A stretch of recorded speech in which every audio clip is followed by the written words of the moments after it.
मला एक विचारायचं आहे की बिग बॉस मध्ये जाण्यामागचं एक खरं कारण काय होतं? कारण मी असं खूप जणांकडून ऐकलंय की बिग बॉस मध्ये आपल्याला लोकांनी अजून ओळखावं किंवा एक फेम मिळावं ह्याच्यासाठी जातात. पण तुला ऑलरेडी सगळेजण ओळखतायत, तू ऑलरेडी खूप फेमस आहेस. तर मग तुझं कारण काय होतं बिग बॉस मध्ये जाण्याचं? मी ना ऍक्च्युली काय झालं होतं की मला पहिल्या ह्याच्यापासूनच बिग बॉसचा कॉल यायचा, पहिल्या सीझन पासून.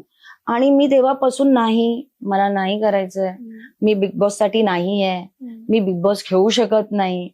पण एक अशी वेळ आली की माझं ना वेट होतं ना ते 80 किलो पर्यंत पोहोचलं होतं. कारण एक ऍक्सिडेंट मध्ये माझे रिप्स तुटल्या होत्या. त्याच्यानंतर मी खूप आजारी पडले होते. मग मला ब्लडच्या उलट्या बिलट्या झाल्या होत्या. मग माझं हेल्थ इश्यूज एवढे झाले होते की त्या हेल्थ इश्यूजला सामोरे जाणं म्हणजे बॉडी वाईज मी एकदम 80 kg झाली होती. आणि मग नंतर ह्या मागच्या वर्षभरामध्ये ना मी स्वतःला कंट्रोल करत करत करत करत माझ्या 80 किलोला 65 वर आणलं होतं.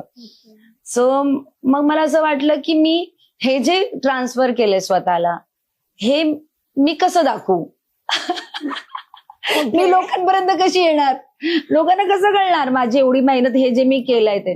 त्यामुळे मी जेव्हा यांच्याशी बोलली बिग बॉसशी, म्हटलं की बघ, मला ह्यासाठी यायचं की मी जे आहे, मी जे ट्रान्सफर केलं आणि माझ्या आयुष्यातल्या एक एक पडाव मी पार करत आले. आता मी पुढे पुढे चालले. यू नेव्हर नो आयुष्यात पुढे काय आणखीन काय होऊ शकतं. मार्केटमध्ये एवढ्या सगळ्या गोष्टी येत आहेत, कोण राहतंय, कोण जातंय, कोणाचं काहीतरी होत आहे. सो मला असं होतं की आपल्याकडे जर समोर एखादी गोष्ट आपल्याकडे येते आणि त्यात आपल्याला आपण स्वतःची परीक्षा घेऊ शकतो की बाबा मी हे पार करते, म्हणजे मी अजून स्ट्रॉंग आहे, मी हे करू शकते, तर मी अजून हे करू शकते.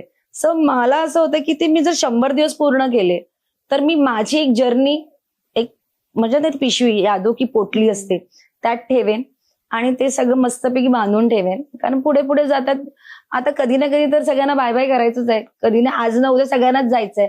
सो जाताना एक अशा पद्धतीने जायचंय मला की जिथे सगळ्यांनी बघावं की यार ती अशी होती, यार ती चॅलेंजर होती, हे करू शकते, तिने सगळं काही गोष्टी केल्या, ती जगलीये. सो ते मला हवं होतं.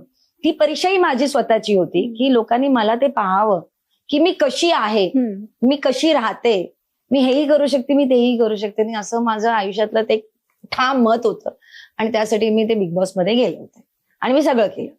सो ते 100 दिवस मी जगले सुद्धा, मी खेळले सुद्धा, मी नाचले सुद्धा, मी भांडले सुद्धा, मी स्ट्रॅटेजी पण केली सुद्धा, मी सगळं केलं.